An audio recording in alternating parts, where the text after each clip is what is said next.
Hey everyone, and welcome to another Bederow brief. As you can see in the thumbnail, this time, gloves are off, we are going for Morrissey. Because, buckle up, we are going on another wild ride where Massachusetts is doing what Massachusetts do better than anyone else, protecting their own. Because at least Chief Rafferty has the mindset that she can't look into Chris Albert. As we know, he's a select board member, has control over her. But she then bumps it to DA Morrissey. Well, that's just letting the fox into the hen house to look after the chicken. But what is it Bederow says?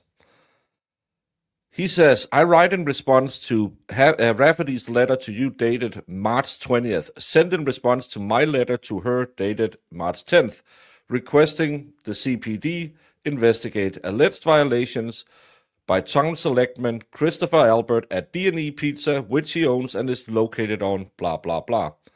Chief Rafferty described my request as limited to an investigation of events that occurred on March 4th. To be clear, my request includes a general investigation into whether Mr. Albert repeatedly intercepted oral communications of anyone. Remember, this sprang from Aidan being charged with intimidation when he, maybe in lack of judgment, went to the window of D&E Pizza and yelled at a camera inside. A camera outside picked up the audio. In Massachusetts, you are not allowed to do that because there's not any sign saying audio recorded. So that's why Bederow filed a letter saying, hey, we have proof this selectman is breaking the law. Stop breaking the law, stupid. Look into it. And she says, I have to be out of here because I'm tainted. But funny enough, as always in Massachusetts, it's what they don't say. Because she says, well, it's only limited to this one occurrence with Aidan. No, that's not what Bederow wrote to her. It's all the time. It's every time he broke the law. Because he's not allowed to do it. But oral communications at anyone at any time without their actual knowledge and whether he unlawfully possessed an intercepting device with the intent to do the same. See the March 10th letter. Chief Rafferty, citing Mr. Albert's prominent political status and his appointing authority over her, concluded that the CPD has a possible conflict of interest. That's a big possible. Which could lead to an appearance of impropriety if the CPD investigated whether Mr. Albert were engaged in, and I'm sorry for the format of the letter, but Marissa did as well as she could downloading this. Let me get that again. Mr. Albert has engaged in criminal activity. Consequently, Chief Rafferty has referred the matter to you and requested that the Norfolk County District Attorney's Office, the DEA, either handle any investigation or refer it to another county prosecutor. The DA has an actual conflict of interest, which requires your referral of this investigation to another county. As an initial matter, the events of March 4th outside of D&E led to the arrest of Aidan for alleged witness intimidation of Mr. Albert and his son Colin. Your office long-standing adversarial history with Mr. Kearney and close relationship and defense of Mr. Albert and Colin is well known. For example, on August 25th, 2023, presumably at the request of Mr. Albert, his wife Julie, and others.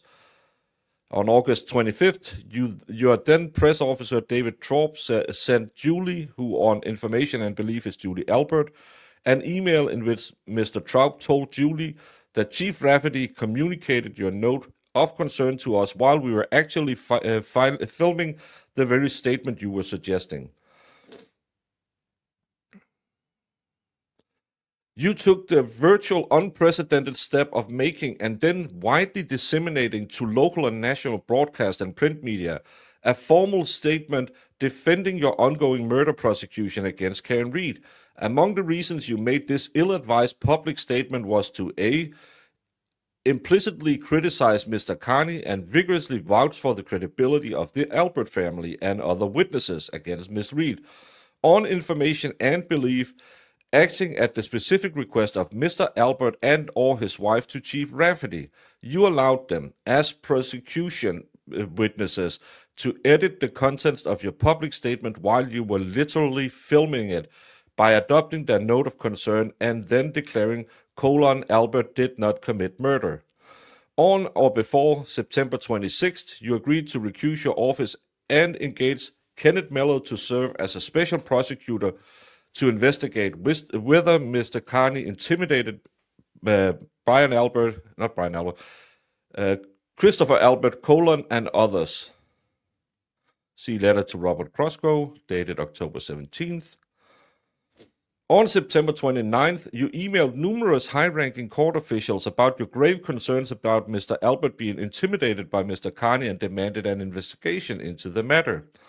Mr. Albert and Colin remained named witnesses against Mr. Kearney in at least 2 prosecutions being handled by a special prosecutor. Moreover, they are prosecution witnesses against Ms. Read, whose trial begins in less than 2 weeks. Yesterday, Ms. Read's counsel stated in open court that her defense intends to present evidence that Colin is a third-party culprit who may be criminally responsible for John O'Keefe's death. The above referenced facts lead to the inescapable conclusion that your office would be laboring under a flagrant conflict interest in any investigation of Mr. Albert. Indeed, it is hard to fathom how your office can investigate the alleged criminal activities of Mr. Albert, fully aware that such an investigation may discredit him and his son at the same time. Their credibility is essential to both your prosecution of Ms. Read and the special prosecutor's case against Kearney. In these circumstances, if your office investigates Mr. Albert and decline to prosecute, there's a substantial risk that a large segment of Canton residents, Norfolk County residents, and other members of the public would question whether such a decision was made in good faith or whether it was influenced by your office's existing relationship with Mr. Albert and Colin, your antagonistic relationship with Mr. Kearney, and your obvious personal and professional interest in seeking Ms. Read's conviction. Accordingly, I respectfully request that in your capacity as DA, you recuse your office from this matter and refer any investigation into Mr. Albert's alleged violation to another county prosecutor. Again, tone has shifted in Canton. We saw it yesterday with all the crazy filings from Special Prosecutor Brennan. First, he put Karen Read's defense team on the witness list. Then he claimed he had the authority to get all of her communications because of statements made in an interview, both statements pertaining to the same instance, if I read it correctly. And now Brennan comes out and slaps Morrissey around. I think they done effed up, because not only do you have the Karen Read case that has gone so hostile right now, at the same time, you're constantly trying to insert Aidan's case. And Aidan isn't a shy violet. He's done some mistakes. He acknowledges that as well. But you're getting another team of lawyers who can attack your case in chief, because this one goes right to all of us YouTube grifters who, of course, will talk about how Morrissey took sides, blinded himself to the facts in the case, and jumped on the bandwagon. At least that's how it appeared when he was doing his hostage video saying Colin is such a great kid. he just have that problem where he always lands on his knuckles when he falls over. Bederow ain't taking no hostages. I think what he saw yesterday, I followed him on Twitter. What he saw yesterday had his blood boiling just as much as the rest of us. First, they tried to sneak that little hearing in without Karen Reed present. Then we had the entire day of Special Prosecutor Brennan. I don't even know how I should describe going so low as never seen before. I think you didn't make any friends yesterday. You made a ton of enemies.